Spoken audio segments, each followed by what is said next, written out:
Guys, you won't believe how fast Ryan's parents just burned down their own empire. These two people, who once made their little kid the most famous face on YouTube, are now sitting inside a collapsing house of fame. First, they've lost almost 70% of their total revenue, and their movie flopped so bad it lost over $9.5 million.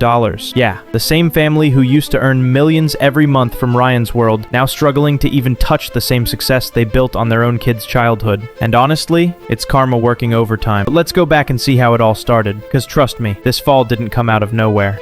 Back in 2015, Ryan's parents, Shion and Loann Kaji, decided that watching their 3-year-old open toy boxes would somehow be peak entertainment. And you know what? It worked. Their kid went from being just another toddler to becoming the highest paid YouTuber in the entire world, earning over $20 million a year. Not bad for a kid who couldn't even tie his own shoelaces. I'm drinking you. Whoa. We're just testing it out with it. But behind that cute smile and colorful toy boxes, something darker was happening. Ryan was basically turned into a walking ATM, and his parents became the ones who kept pressing withdraw. They quit their normal jobs. Loann was a chemistry teacher, Shion an engineer, and built their own company called Sunlight Entertainment. They hired a 30-person crew, filled their house with lights, cameras, and scripts, and made Ryan the full-time content employee. What is this? 5-year-old threatens to dethrone the YouTube king PewDiePie over my goddamn dead body. By 2019, Ryan's face was literally everywhere. Walmart toys, Colgate toothpaste, Macy's parade balloon, you name it. The kid became a billion-dollar brand while still learning multiplication tables. But people started noticing something didn't feel right. Critics said this wasn't family fun. This was child exploitation wearing a smiley face. Ryan's World parents are so greedy, they're never going to let this man retire. Ever. This person even said he can't wait for the flood of lawsuits from these kids to their parents. And soon the FTC launched an investigation because Ryan's videos looked more like disguised advertisements than real playtime. Tiny kids couldn't even tell what was an ad and what wasn't. That's when the Kajis had to rebrand from Ryan's Toys Review to Ryan's World, basically trying to hide the commercial smell behind a cute new name. But the truth didn't change, because ethics don't pay as good as views do. Ryan was working harder than most adult creators, up to 25 video segments a week. His life was fully monetized. Family vlogs, challenges, morning routines, even brushing teeth became content. And the worst part? There were no laws protecting his earnings like Hollywood child actors have. Legally, all the money belonged to his parents. Ryan might have been the breadwinner, but his parents were holding the bread, the butter, and probably the whole grocery store. Then came karma. When YouTube changed its rules after the COPPA crackdown, every kid-based channel got hit hard. Loann herself admitted that they lost 70% of their income overnight. Not a drop, a crash. And right after that, they tried to bounce back by making a movie, Ryan's World Titan Universe Adventure. Guess what? Budget, $10 million. Box office, $624,000. They lost $9.5 million. One of the worst flops you'll ever see. Theaters were emptier than Logan Paul's apology videos. That movie didn't just fail, it exposed how greedy the whole brand had become. And while all this was happening, people started noticing that Ryan wasn't happy anymore. He looked tired, spoke less, smiled less. The kid who used to love the camera now looked like he just wanted to leave the room. But instead of letting him rest, his parents pulled their next move. They started pushing their twin daughters, Emma and Kate, into the spotlight. Now these 7-year-old girls have their own animation show and are showing up more and more in family videos. It's like they drained one well dry and immediately started digging another. The internet was not having it. People were furious. Comments started blowing up. Ryan made his parents $34 million.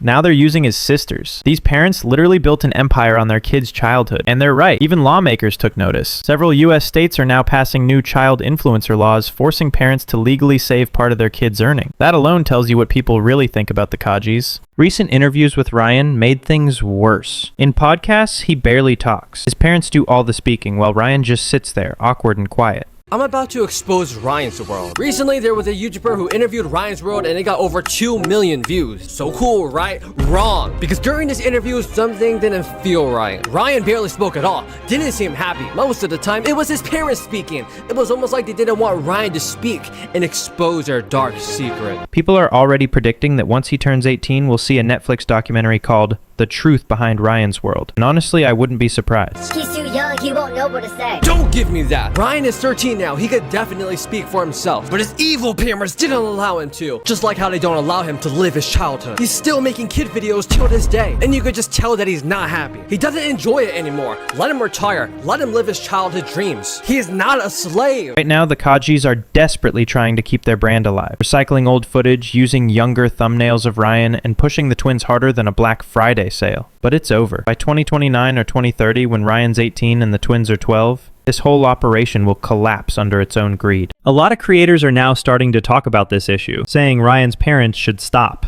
They should stop hiding their criminal activities. Evangeline. Hey, Ryan! Thank you so much for being in the movie.